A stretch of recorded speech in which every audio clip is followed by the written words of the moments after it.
I'm joined by Redbridge Group Director Simon Welsh. Simon, what are you talking about exactly here? Yeah, thanks, Laura. Yeah, it's been fascinating to watch this sort of evolve over the past few months, which is what we're finding is this real consciousness of government tactics and even opposition tactics around, whether it's talking about migrants or refugees or foreign workers or even to an extent double bludgers, as they might call it. This idea that these people are not the problem. There's this, I think, what the significance of what's happening here is that, yes, it's about cynicism of government, and they sort of see it as, oh, yeah, you're just trying to find excuses.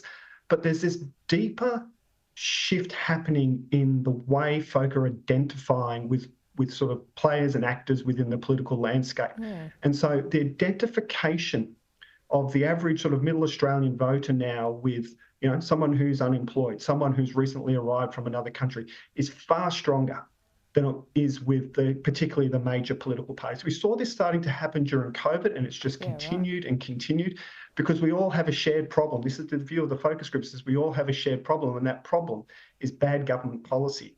So these people being used as scapegoats, is just seen as a mask for governments that keep making bad decisions, wrong decisions, as these voters would say. What are you talking about exactly when you say, what are the issues? Are you talking about the immigration issue, the detainees issue, and how that has been highlighted by the opposition, the incompetence of the minister in dealing with that? Is that not resonating as much as would have in the past? Because that was a vote winner for the coalition in years gone by, particularly under Rudd. Yeah, absolutely. The idea, this sort of demonising or negative narrative around particularly refugees broadly is a problem. That's not to say there's not specific problems around some of the crimes that have been committed, because there is this sort of growing consciousness of crime. Society broadly in Australia is under a lot of pressure, so we're seeing a lot of crime that is coming up in the group. So that's not to say that's not an issue, but broadly, when you start trying to sort of draw broader points about these refugees or migrants or whoever it is, that's where there's a red line around those sorts of things, and even on the housing debate. So we can have a discussion about immigration and immigration levels broadly, but if you start to talk about this migrant group or that migrant group, that's where you run into problems, because the identification is at that sort of human level. It seems like a fine line here, Simon, because we've spoken about in the past how people accept that we need to have lower levels of migration because that is putting pressure on the housing market. That's not attacking migrant groups. That's just kind of an economic structure as a whole. And that seems to be quite popular, would you say, from the feedback from the focus groups? That's right. So talking about migration numbers broadly and even talking about, wanting to increase skilled migration, that's quite as you say, quite a popular and sort of reasonable argument. It's when political parties are seen to then venture into, certain migrant groups or, certain categories of migrants from certain countries, those sorts of things, certain religions.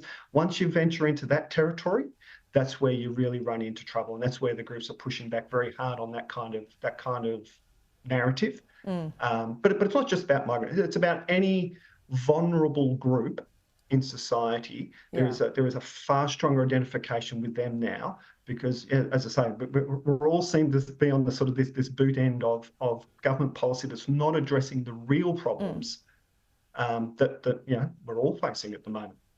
Yeah, it's interesting when we look at the climate debate that has come up just over the weekend. Labor has had great success in proven electoral success in painting, the coalition, Peter Dutton, as a party that don't really believe in Paris and don't really believe in tackling climate change.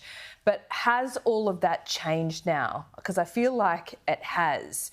If Labor think that climate is going to be the number one issue going into the election ahead of cost of living, I think that's naive at best. But I also think that voters are a little bit more aware of what is and isn't achievable. Is that fair? And I'm thinking about when it comes to achieving those Paris targets by 2030, Simon. I mean, the UN says no G20 nation is on track.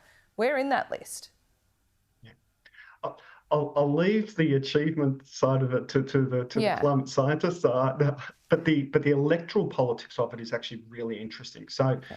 there's probably, other than cost of living, there probably is no single issue that would carry the day for either side of politics at the moment. I mean, if you could do something amazing, wave the magic wand on cost of living, then absolutely. But climate still has particular political resonance in some really key electorates.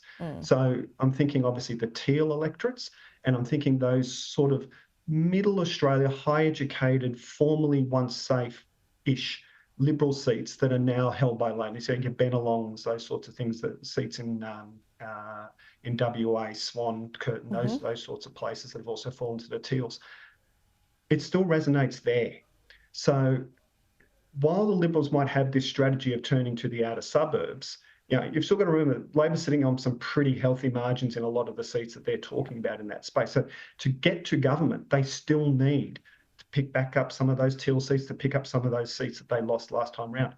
Yeah. This kind of policy does not help them do that. In fact, it makes that mountain even higher.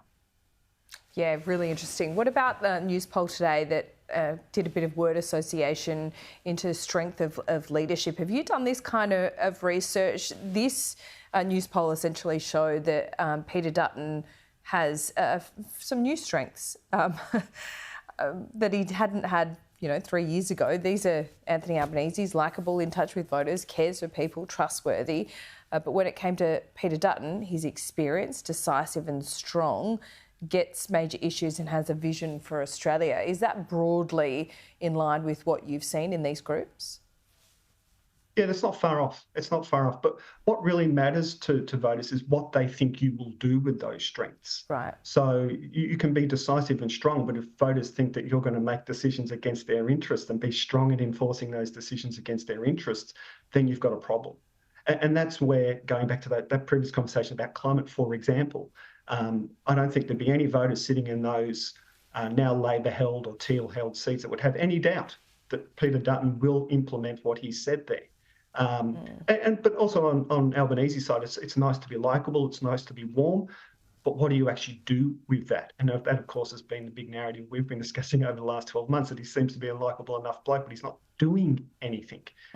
So yeah, it's where you take that stuff is probably the more important thing than even sort of those sort of surface level kind of descriptions that voters are applying. Simon, fascinating as always. We will see you soon. Thanks, Laura.